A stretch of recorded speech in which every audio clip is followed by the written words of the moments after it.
रजीम बिस्मिल्लाहिर्रहमानिर्रहीम फ़क़त क़ाल अल्लाहु तबारक व तआला फ़ी किताबिहिल क़दीम वल फ़ुरक़ानिल हमीद फ़नकिहू मा ताब लकुम मिनन निसाए मसना व सुलासा व रुबा फ़इन ख़िफ़्तुम अल्ला तादिलू फ़वाहिदा। सदक़ल्लाहुल मौलाना अज़ीम। मुअज़्ज़ज़ सामीन, महज़ चंद मिनटों की खातिर हाज़िर खिदमत हो गया हूँ। चूँकि अभी अपने हाउस का वक्त है, दिन में कहीं, रात में कहीं, इधर दौड़िए उधर दौड़िए, इधर यहाँ जाइए वहाँ जाइए, ये सामान, इस सामान का इंतज़ाम कीजिए, उस सामान का इंतज़ाम कीजिए, यहाँ मौलाना को एडवांस भेजिए, वहाँ किराया भेजिए, शोरा का इंतज़ाम कीजिए। टेलीफोन हमको चलाने नहीं आता है, हमारे अब्बा को चलाने आता था।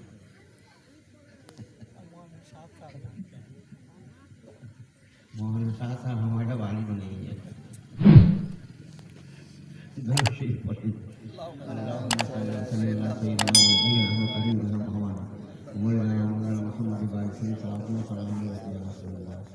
ये मोबाइल जो है आजकल ऐसी चीज़ है जो छोटा छोटा बच्चा इतनी तेज़ी में चलाता है, समझता है।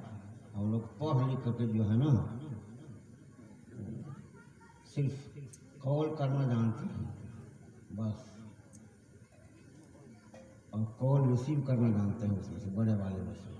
तो यूट्यूब निकाल लेते हैं या व्हाट्सएप निकाल लेते हैं, बस इसके आगे कुछ आता ही नहीं है क्या होता है और कैसे कैसे होता है।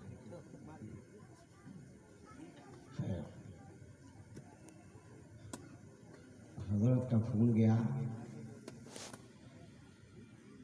और उस वक्त में पहले से क्या करें,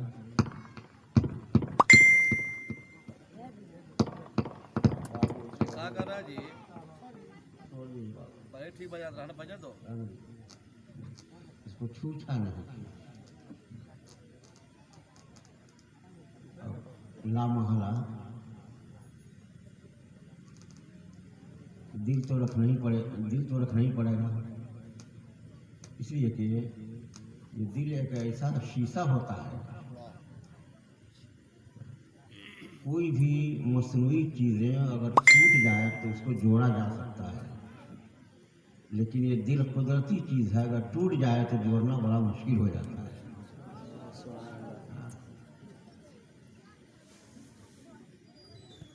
इसलिए हाजिर खिदमत होना ही पड़ा। खैर, दो चार बातें सुनिए। उलमाए कराम स्टेज पर बैठे हुए हैं, अभी पीर साहब की बात सुनी है कि पीर कौन होते हैं। हालांकि निकाह के एतबार से इस मरीज का इनकार किया गया है। आयत हमने वही पढ़ी है।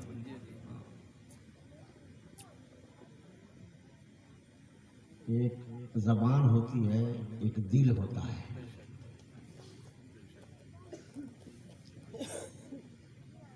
ज़ुबान जब फिसलती है, ज़ुबान जब बिगड़ती है, ज़ुबान जब इधर उधर होती है, तो स्टेज पर बैठे हुए उलमाए कराम शरीयत का सोंटा लेकर के उसकी ज़ुबान को सीधी करते हैं।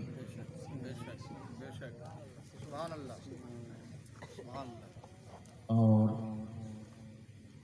दिल जब बिगड़ता है, इधर उधर होता है, तो खानकाही लोग जिक्र के हथौड़े से उसको ठीक करते हैं।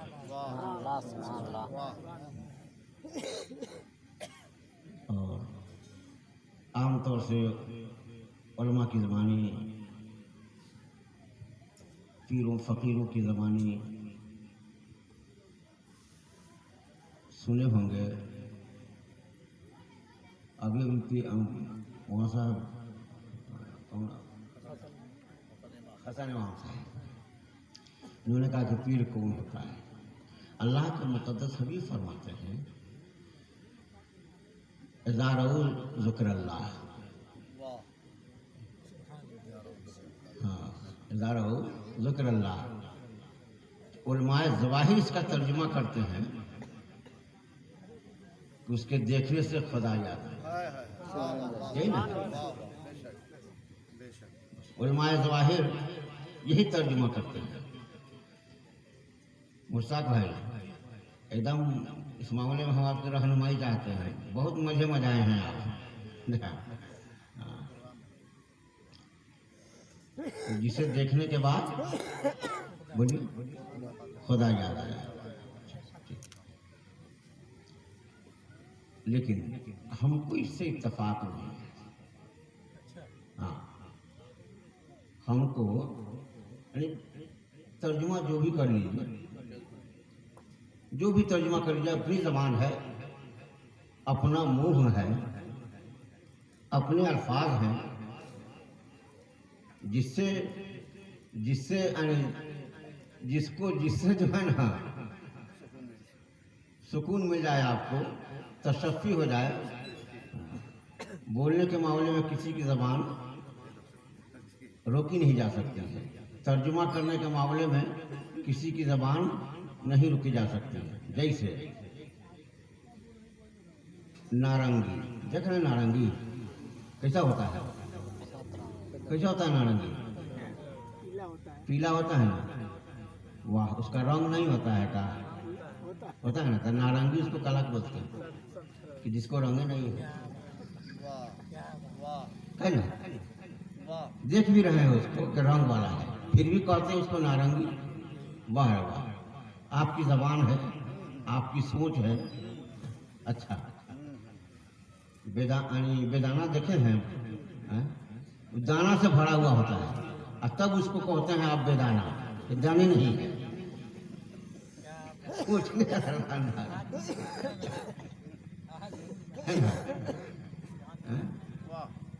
बोल रहे हैं।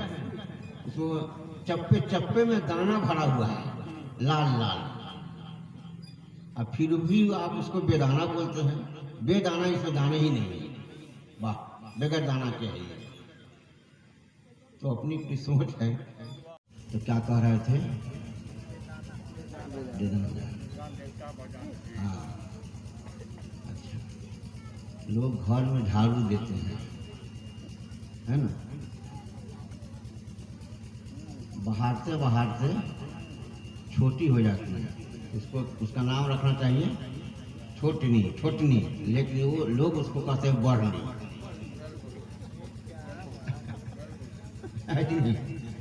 क्या मिजाज हो गया है लोगों का, कुछ समझ में नहीं आता। चलते चलते छोटी हो जाती है, फिर भी लोग उसको कहते हैं बढ़नी, यानी बढ़ने वाली चीज है। इज़ारऊ ज़िक्रुल्लाह। तो अहले जाहिर का तर्जुमा क्या हुआ कि देखे तो खुदा याद आ जाए, बस। लेकिन खानकाही तर्जुमा हम आपको बताते हैं अभी।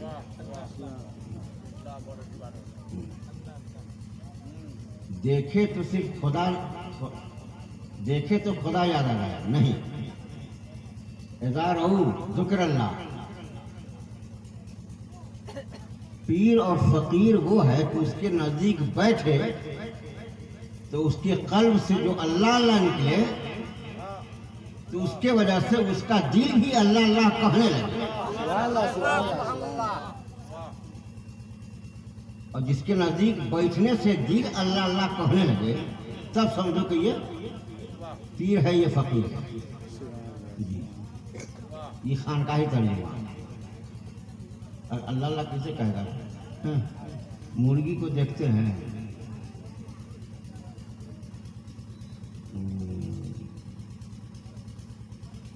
अंडा को ऐसे ही छोड़ दीजिए,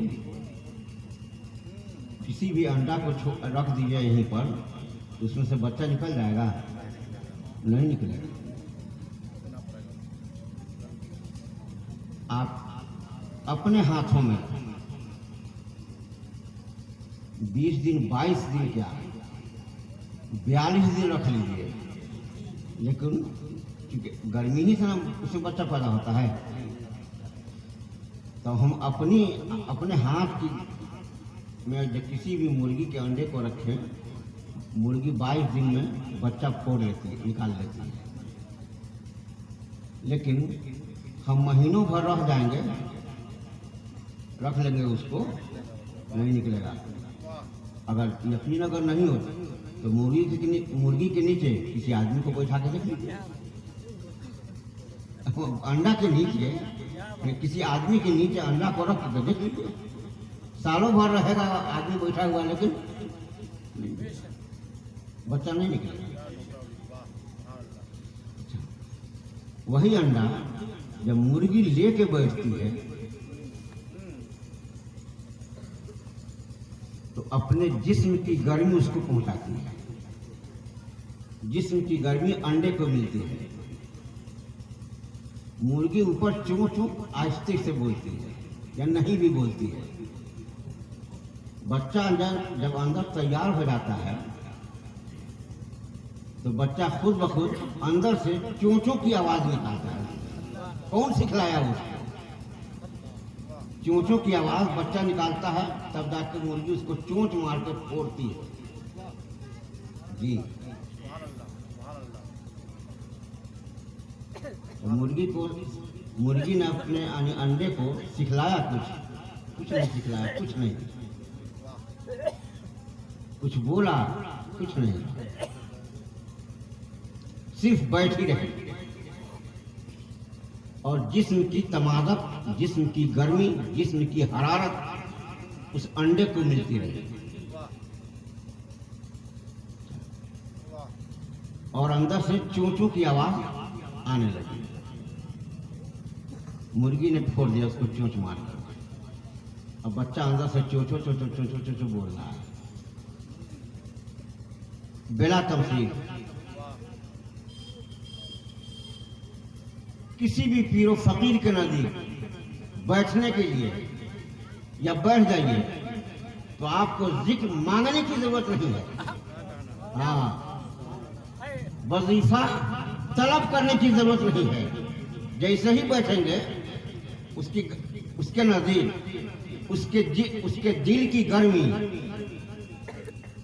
जब उसका कल्ब अल्लाह अल्लाह पढ़ता रहेगा और उस कल्ब की गर्मी बगल में बैठने वाले को मिलेगी, खुद ब खुद उसके जिक्र से अल्लाह अल्लाह अदा होने लगे, उसके कल्ब से अल्लाह अल्लाह अदा होने लगे। जी, उसको बोलने की जरूरत नहीं है, कहने की जरूरत नहीं है। दुरूशी पढ़िए, अल्लाहुम्मा सल्ली व सल्लिम अला सय्यिदिना व नबिय्यिना व करीमिना मौलाना मौलाना मौलाना मुहम्मद व आलिहि व सहबिहि व सल्लम। खैर, ये तो कुछ तरीक़त की बात ही बोल दिया हमने। अब आइए थोड़ा सा निकाह से मुताल्लिक़ कुछ गुफ्तगू सुन लीजिए। परवरदिगार, जैसे नमाज पढ़ना इबादत है, रोज़ा रखना इबादत है, हज करना इबादत है, ज़कात देना इबादत है, सदक़ात व फ़ितरात अदा करना इबादत है। ठीक उसी तरह निकाह भी, बोलिए ज़रा, निकाह भी इबादत है।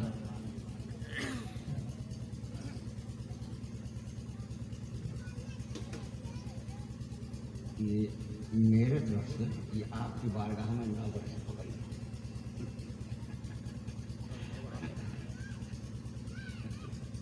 अल्लाह हमें तरक्की अता फरमाए, सेहत व सलामती अता फरमाए और आपका साया हम लोगों पर तादेर कायम और दायम रखे। सब आदमी बोल के मिल के कहिए ना, आमीन आमीन।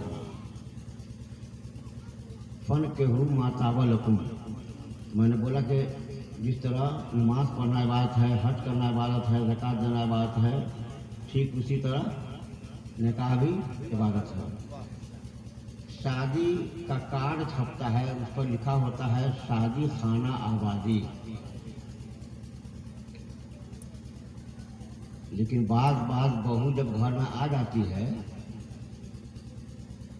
तो उस घर की बर्बादी शुरू हो जाती है। और कभी कभी ऐसा भी होता है हम सोचते हैं कि या अल्लाह शादी किया है आबाद होने के लिए कि बर्बाद होने के लिए। कार्ड पर तो लिखा था शादी खाना आबादी, लेकिन आदमी आके शिकायत कर रहा है कि जब से बहू घर में लाए हैं या जब से हमारी बच्ची उस घर में गई है तब से उसको न चैन है, न सुकून है, न करार है।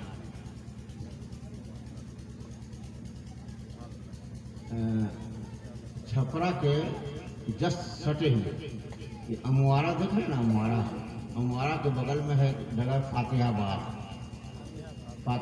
जाफरपुर फातिहाबाद।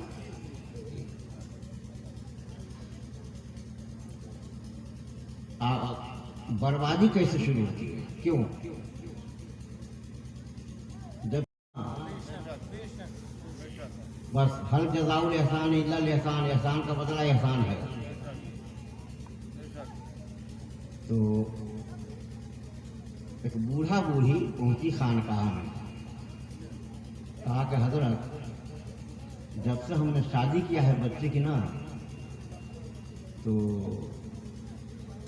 बस हफ्ता 10 दिन अब घर पर रहा है, उसके बाद में ससुराल ही में रहता है, आता नहीं है, आना जाना उसका होता नहीं है, हमेशा ससुराल ही में रहता है, दिल्ली काम करता है, जो भी तनख्वाहें उठाता है, जो भी दरमाहा उठाता है, जो भी माहाना उठाता है, वो ससुराल ही भेजता है।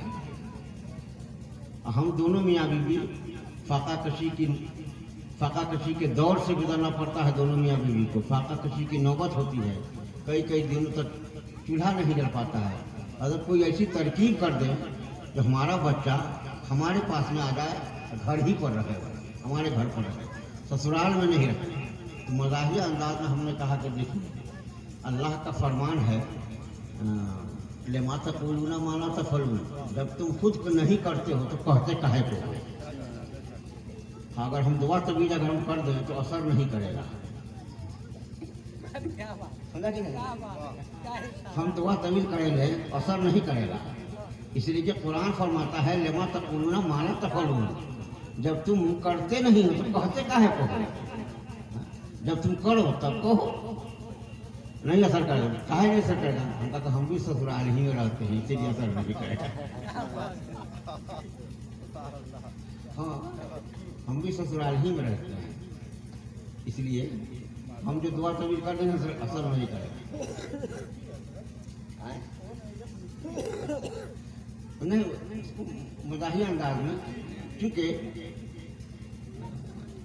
किसी भी डॉक्टर के नज़दीक अगर जाएंगे, डॉक्टर का मुंह बना कर रहेगा तो मरीज जल्दी सेहतयाब नहीं होगा। और डॉक्टरों को चाहिए कि मरीज से हमेशा खुश दिली से पेश आए, एकदम हंसता चेहरा रखें, मरीज को हंसा दीजिएगा, आधी बीमारी उसी वक्त दूर हो जाएगी। तो उसको हंसने के लिए हमने कहा जाए असर नहीं करेगा। पाँव पकड़ लिया मेरा बाबा, कहा कि नहीं हजरत कुछ न कुछ करना ही पड़ेगा। हम कहा सुनो एक बात बताइए, एक बात बताओ,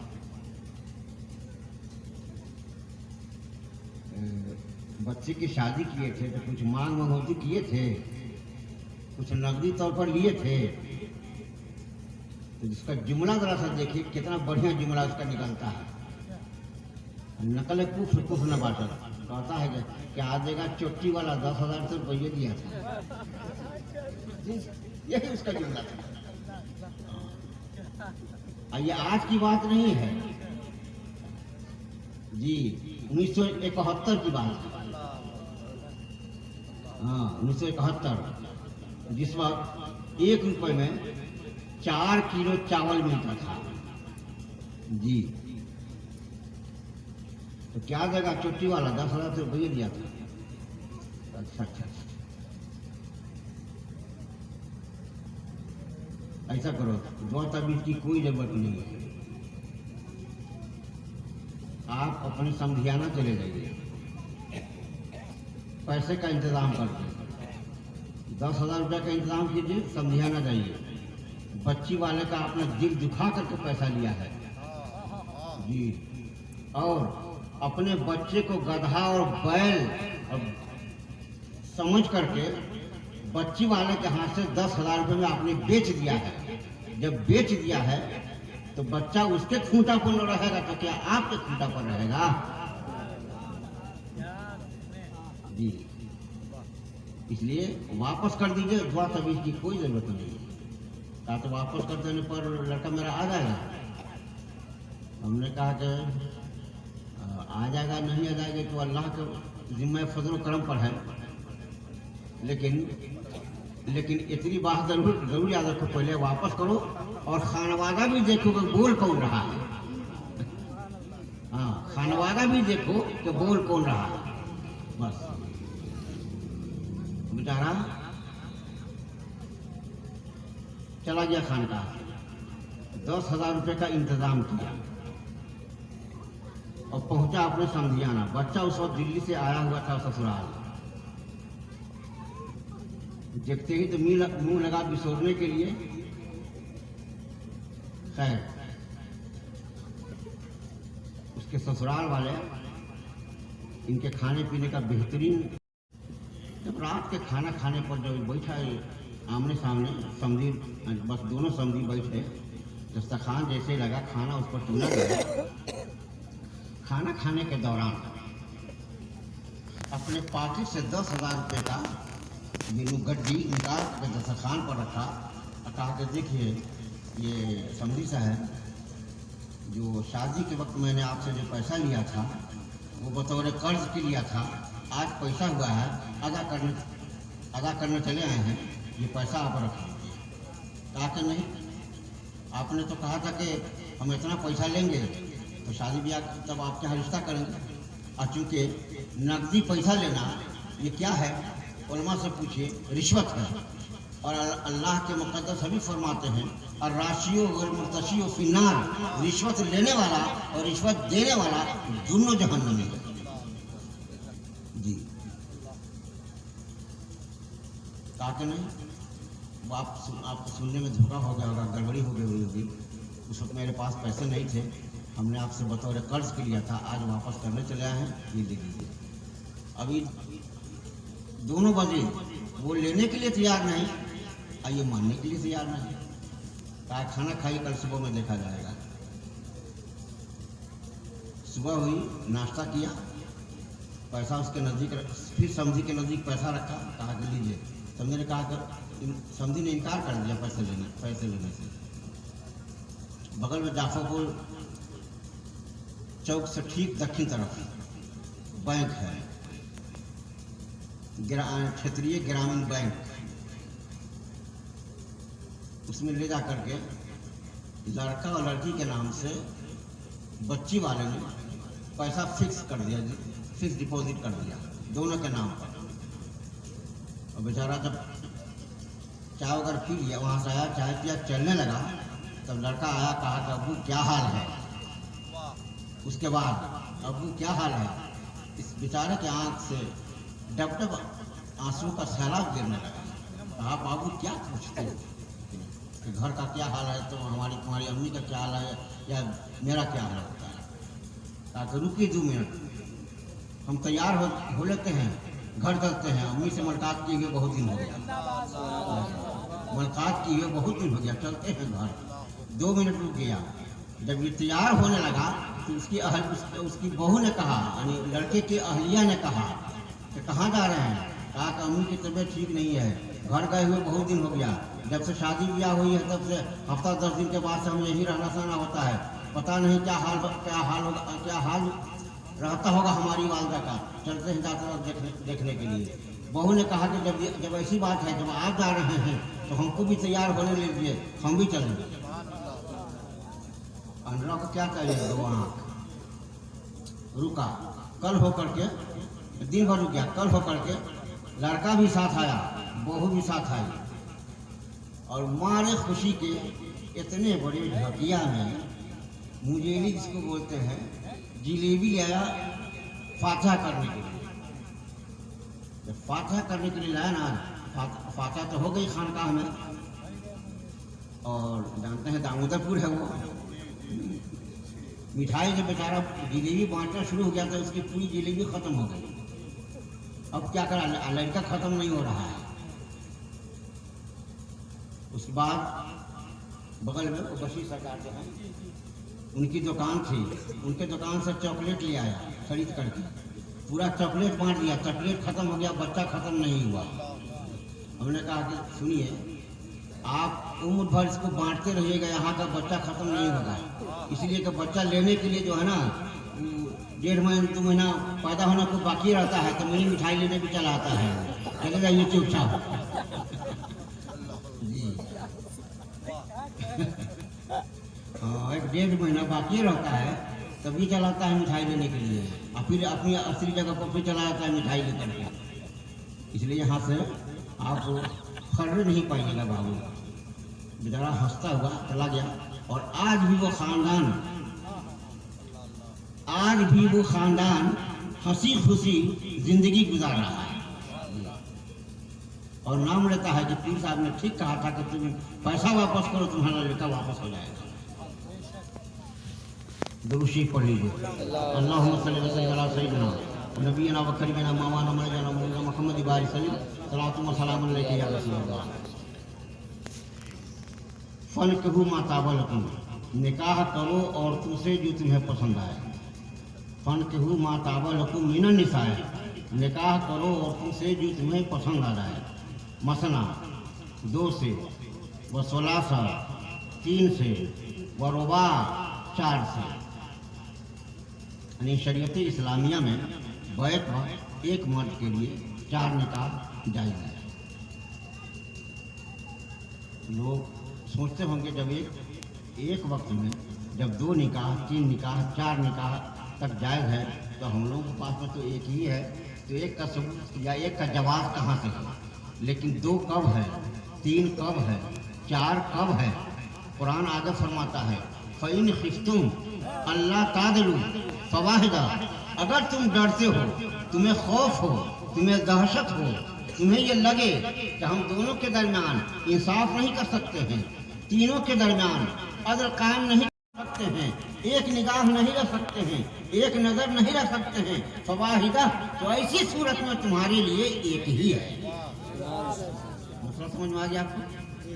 निकाह करो औरतों से 2 से या 3 से या 4 से, अगर डरते हो कि इन दोनों के दरमियान, इन तीनों के दरमियान, इन चारों के दरमियान अदल इंसाफ कायम नहीं कर सकते हो, एक नज़र नहीं रख सकते हो, एक निगाह नहीं रख सकते हो, हुकूक को पूरा नहीं कर सकते हो, मसावात नहीं बरत सकते हो, अदल से काम नहीं ले सकते हो, तो ऐसी सूरत में तुम्हारे लिए फवाहिदा एक ही है।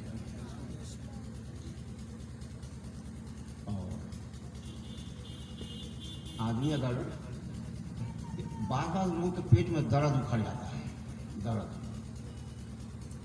कि 4 निकाह जब करेगा तो भरसक दिया पुता, इसका पॉपुलेशन ज़्यादा हो रहा है ना? सवाल नहीं होता है। जिसके पास 10 यानी 2 बीवियाँ हो, 3 बीवियाँ हो, 4 बीवियाँ हो, तो भरसक पॉपुलेशन ज़्यादा होता है? नहीं। 2 बीवी, 3 बीवी, 4 बीवियाँ रखने पर पॉपुलेशन में इजाफा नहीं होता है, कभी नहीं, बल्कि पॉपुलेशन घट जाता है, तादाद उसकी घट जाती है, आलो औलाद की तादाद घट जाती है, उसमें बढ़ोतरी नहीं होती है। जैसे देख लीजिए, हमारे बगल में मुश्ताक भाई मौजूद हैं। अगर अल्लाह के फजल करम से अगर इनके पास में 4 बीवियाँ अगर हो, तो नहीं है अलग बात है, मिसाल दे रहे हैं, तो किसी बीवी से 2 बच्चे होंगे, किसी से 1 और किसी 2 से है ये नहीं है। पॉपुलेशन घटा कि नहीं घटा? आज जिसके पास अगर सिर्फ एक ही बीवी है, तो अल्लाह के फजल से दर्जनों औलाद हैं, जनवरी से लेकर दिसंबर तक जी, और चैत से लेकर के फागुन तक दर्जनों औलाद इसी एक यानी एक अहलिया से। और अगर यही 2, 3, 4 अगर हो जाए तो फिर तादाद में इजाफा नहीं होगा, जैसा 1 से होता है। तो ये नहीं समझा जाए कि हाँ कुदरत ने क्यों रखा है, क्यों 2, 3, 4 दिया है, इसमें बहुत सारे रमज पोशीदा हैं, बहुत सारे नुकात पोशीदा हैं। इसी वजह कर कभी कभी ऐसा होता है कि आदमी कहीं चला जाता है, हादसात उसके साथ हो जाते हैं। और लोग कहते हैं ना जिसके पास में 1 से 2 बाल बच्चे हैं वही ठीक है, जितना कम परिवार है वही ठीक है, जितना कम धिया पुता मैंने बस 1 से 2 बहुत ज़्यादा है, हम कहते हैं नहीं, इससे हमारा इत्तेफाक नहीं। 5-6 जिसके पास में 5-6 से ऊपर हो वो ठीक है। क्या है 22 डिग्री सोमों से चला जा रहा है पूरा खानदान, जिसमें 8 बच्चे हैं, 2 मियाँ बीवी है, गाड़ी कहीं पर टकरा गई, उसमें 2-3 को पड़ेगा, कुछ तो बाकी रहेगा। अरे टक्कर में 2-3 घायल हो गया, मजरू हो गया, 2-3 का सर फूट गया, 1-2 उसमें से इंतकाल कर दिया, वसाल कर दिया, तो फिर भी 4-5 में से 2-3 तो बचेगा। एक आदमी को हमने देखा कि 2 लड़के हैं, मियाँ बीवी साथ जा रहा है और आगे जाकर ठोकर खा गया और उसका ऑपरेशन, बीवी ने ऑपरेशन भी करवा लिया, आगे जाकर के ठोकर खा गया, शौहर भी मरा और दोनों बच्चे भी मरे, ये खुद बच गई। अब यक्का बताना, बताइए अब क्या हो। तो तअद्दुदे अज़वाज, तअद्दुदे औलाद, ये बहुत बड़ी चीज़ है और आदमी नहीं जानता है कि कुदरत ने किसके कदमों में कितनी बरकत दी है, किसके तुफैल में घर चल रहा है।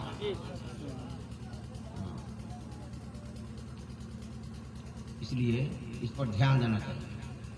अब एक लतीफ़ा सुनिए और उस बाद में तकिए खत्म। फातिहा बाद में पढ़ा रहे थे तो एक बारात आई। उस वक्त जिस दिन तकरीर होने जिस दिन बारात आने वाली होती थी उसी वक्त लोग उसी दिन मिलाद शरीफ करते थे। अब उन्होंने आगे पीछे लोगों ने कर दिया है,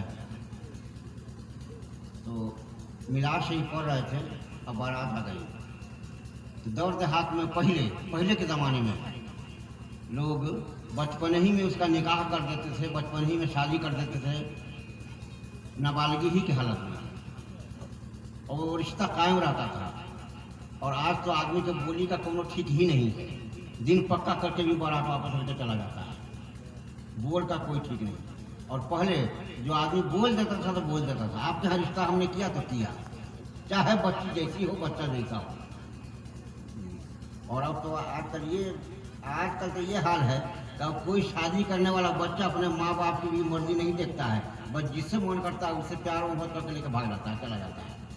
नहीं जी, पता नहीं कैसा दौर आ गया है। और जब करेंगे तो उसी से करेंगे, जब करेंगे तो उसी से करेंगे, ठीक है कर लो, कोई हर्जा नहीं है। और माँ बाप इस किस्म से आते हैं फरियाद लेकर के कि बच्चा हमारा ऐसे कर रहा है, उसको थोड़ा सा अलग कर दीजिए, दिल तोड़ना है यार, पता करने के लिए कर दो। तुम्हारी जिंदगी कितने दिनों की है, झेलेगा वो, समझेगा वो, कर दो। ये देखो कि हाँ कलमा गो है कि नहीं, बस इतना देखो, सुन्नी सही में अकीदा है कि नहीं है, ये देखो। बाद बाकी दूसरी पढ़िए अल्लाहुम्मा सल्ली व सल्लिम अला सय्यिदिना व नबीना व करीमिना मौलाना मुहम्मद व आलिहि सलातो व सलाम अलैहि। तो जब बारात आई और बच्चे को हमने देखा तो बच्चा था नाबालिग, कभी मजमा को देखते थे, कभी उसको देखते थे, और जो बोलना रहता था वो भूल जाते थे हम खुद भी, क्योंकि उसको देखने में उसको उतार करके यानी गोद पर ला करके कांधे पर ला कर गोद में उठा करके बच्चे को रखा गया, पूरा सेहरा से भरा हुआ था। और मिलाद शरीफ जब खत्म हुई बच्चे को कपड़ा वगैरह पहना देगा, बहुत शौक से पहना, बहुत बेहतरीन अंदाज में पहना हुआ। अब पूरा में देखा कि मेहंदी लगाया हुआ है, पूरे में मेहंदी लगाया हुआ, पूरे हाथ में मेहंदी लगाया हुआ है, पूरे पैर में लड़का मेहंदी लगाया हुआ है। तो मज़ाही अंदाज हमने पूछा बचवा साहब, बाबू तुमको परसूत की बीमारी कब से हो गई है? हाँ ना हमको परसूत की बीमारी नहीं है। हमने कहा कि हकीम बोलता है, हकीम कहता है कि मेहंदी ठंडा होती है और मेहंदी उसी को इस्तेमाल करना चाहिए जिसके हाथ में जलन हो, जिसके पैर में जलन हो ज़्यादातर, और हाथ पैर में जलन ज़्यादातर उसी औरत को जलन होता है जिसको परसूत की शिकायत है। तो तुमको ये परसूत कब से हो गया है? कि नहीं सर, ऐसी कोई बात नहीं है। लोगों ने ज़बरदस्ती हमको ज़बरदस्ती लगा दिया। पहचान होने का, जब पहचाने होने के लगाना था तो सिर्फ किसी अंगूठे में सिर्फ नाम ने हाथ के लिए थोड़ा सा लगा लेते, थोड़ा सा। वैसे उपटन जितना लगवाइए, उपटन सेहत के लिए मुफीद है, बहुत मुफीद है। और मर्द को जीनत चुने, मर्द के लिए चूँकि जीनत नहीं है और मेहंदी में जीनत है, इसलिए मर्द को मेहंदी नहीं इस्तेमाल करना चाहिए। दुरुस्ती पढ़िए, मसला सब बता दिए यही में आप। खैर, अब सलाम का उसको कपड़ा वगैरह पहनाया गया। निकाह का वक्त आया तो चूँकि नाबालिग का मसला ये है, वहाँ से पूछेगा वहाँ हसन इमाम साहब से कि बच्चा अगर नाबालिग हो या बच्चे अगर नाबालिग हो तो बच्चा इकरार नहीं करेगा, बल्कि उसका वली इकरार करेगा, उसका वली इकरार करेगा। तो चूँकि बाप बगल में बैठा हुआ था और हमने इम्तहानन बच्चे की तरफ तवज्जो करते हुए बच्चे ही से पूछा कि देखे शादी ब्याह न करने आया है, देखे कितना पानी में है, ये पढ़ा लिखा है कि नहीं कि क्या है। तो हमने पूछा बच्चा से कि बाबू, पहले तो इतनी अकल भी नहीं रहती थी लोगों की जी। बच्चे से पूछा बाबू फलां साहब की लड़की फलां खातून का, सोचा कि ये नहीं बोलेगा तो बाप से बोलबे करेगा, बाप से तो कुछ नहीं है। बाबू फलां साहब की लड़की फलां खातून जैन मोहर इतना गवाह फलां आपके निकाह में आपकी जौजियत में दी जाती है, हम आपके निकाह में देते हैं, क्या आप कबूल करते हैं, क्या आपने कबूल किया? बच्चा खामोश रहा, कुछ नहीं बोला, उसको बोलना भी नहीं चाहिए, बिल्कुल चुप रहा। फिर हमने एक दफ़ा और कहा कि बाबू फलां साहब की लड़की फलां खातून जैन मोहर इतना गवाह है, इतना गवाह फलां आपकी जौजियत में देते हैं, क्या आप कबूल करते हैं? बच्चा फिर कुछ नहीं बोला। तीसरी दफ़ा फिर हमने पूछा कि बाबू फलां साहब की लड़की फलां खातून जैन मोहर इतना गवाह फलां आपकी जौजियत में आपके निकाह में देते हैं, क्या आप कबूल करते हैं? बच्चा नहीं बोला।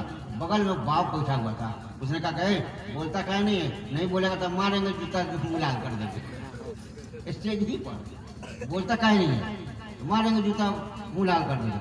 जैसे ऐसी आवाज़ सुनी बाप की, बच्चा लगा रोने के लिए, और ठीक उस तरह रोने लगा जिस तरह बच्चा रोता है। हाँ, अब मुझको हंसी आ गई। मजमा में से एक आदमी आया दौड़ करके और बच्चे के पुष्ट पर हाथ रखते हुए, पीठ पर हाथ रखते हुए कहा कि बाबू आए हो शादी करने के लिए, निकाह करने आए हो, तुम रो रहे हो, हम लोग की इज्जत का जनाजा निकल जाएगा, हम लोग की नाक कट जाएगी, चुप रहो, खामोश रहो। अब मौलाना साहब कुछ भी पूछते हैं, मौलाना साहब कुछ भी पूछे तो डरते काहे को हो, धकाते काहे को हो, लगाते काहे को हो, शर्माते काहे को हो, डर काहे को रहे हो? मौलाना साहब कुछ भी पूछे तुम फट बोलो। हाँ, भले ऐसे बोलता है और इतना पुरतपाक अंदाज में बोलता है, और यहाँ के खामोशी अख्तियार किया हुआ है। मौलाना साहब कुछ भी तुमसे पूछे तुम बोलो फट। हाँ, बच्चा इत्मीनान हो गया। फिर हमने पूछा कि बाबू फलां साहब की लड़की फलां खातून जैन मोहर इतना गवाह फलां आपकी जौजियत में देते हैं, क्या आप कबूल करते हैं? तो लड़की का मैक लगा हुआ था, लड़का लाउड स्पीकर पर ही सही है, खूब जोर से बोलता है फट। ना समझे आप, क्योंकि सिखाने वाला सिखाया था उसको कि मौलाना साहब कुछ भी पूछे तुम बोलो फट। हाँ, कुछ भी पूछे तुम जवाब दो फट।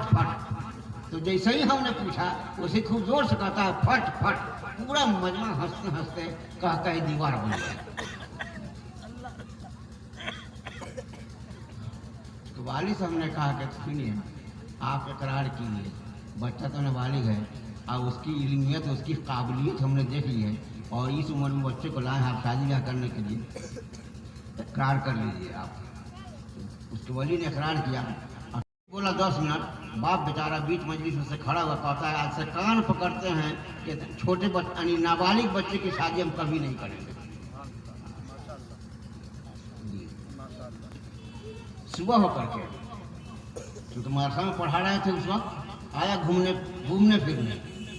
जब घूमने फिरने आया तो पहचान ले हमने, रात तुम्हें ना था, तुम्हें ना लड़का है, तो ये हुजूर बोला क्या नहीं, तो हुजूर हमको कौन सिखाया भी नहीं किया था कि हम वहाँ से पूछेंगे तो क्या बोलना है।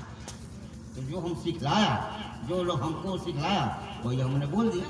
तो पढ़ता तो नहीं है कहा, तो पढ़ते हैं ना, पढ़ते हैं तो किस क्लास में पढ़ता है, तो उस्तानिया चहारून में, हाँ उस्तानिया चहारून में। उस्तानिया चहारून का मतलब हो गया 7वां 8वां क्लास जी। हमने कहा तो फिर, लेकिन उसके बोल से ये नहीं लगता था कहाँ ये उस्तानिया चहारून में पढ़ता है, उसकी जबान से नहीं ऐसा लगता था। तो हमने पूछा तुम्हारा नाम क्या है, तो मोहम्मद यूसुफ नहीं लिखे हैं आपका रजिस्टर पर, मोहम्मद यूसुफ। अच्छा खूब बोल रहा था मोहम्मद यूसुफ। हमने कहा तो मोहम्मद यूसुफ का हिज्जे करेगा, तो जी करेंगे। तो मोहम्मद यूसुफ का हिज्जे करो, तो कहता है काफरेज बच्चर ये वाज वर यू मोहम्मद यूसुफ, काफरेज बच्चर ये वाज वर यू मोहम्मद यूसुफ।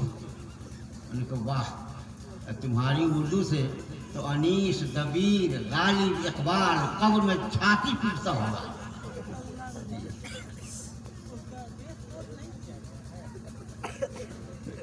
फन के हूँ माता बलकुम मिनन निसाए मसना व सुलासा व रुबा फ़इन खिफ्तुम अल्लाह तादिल वाहिदा।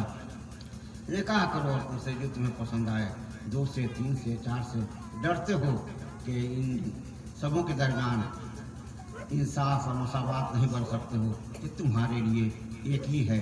आजकल मांग मगोती जैसी लानत मुस्लिम कौम को या किसी भी कौम को कहाँ लेकर के जा रही है, कोई ठीक नहीं। इसलिए मांग मगौती से हर कौम को परहेज करना चाहिए, हर कौम को, चाहे किसी भी कास्ट का। लेन देन से, किसी के दे देने से और किसी से ले लेने से वो माल कभी रहता नहीं है, अब बदन पर गुनाह भी पड़ता है और पाप भी पड़ता है। इसलिए इससे बचा जाए। परवरदिगार आलम इन चंद जुमलों को शर्त कुलियत अता फरमाए और साहिब खाना के रोज़ इसमें कुछ आगे अता फरमाए।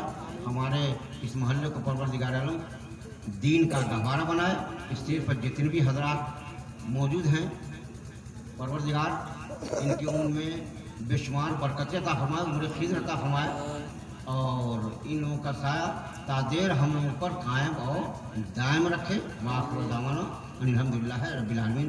मुश्ताक भाई से कुछ सुन लीजिए, उसके बाद में हम स्टेज पर से उठेंगे।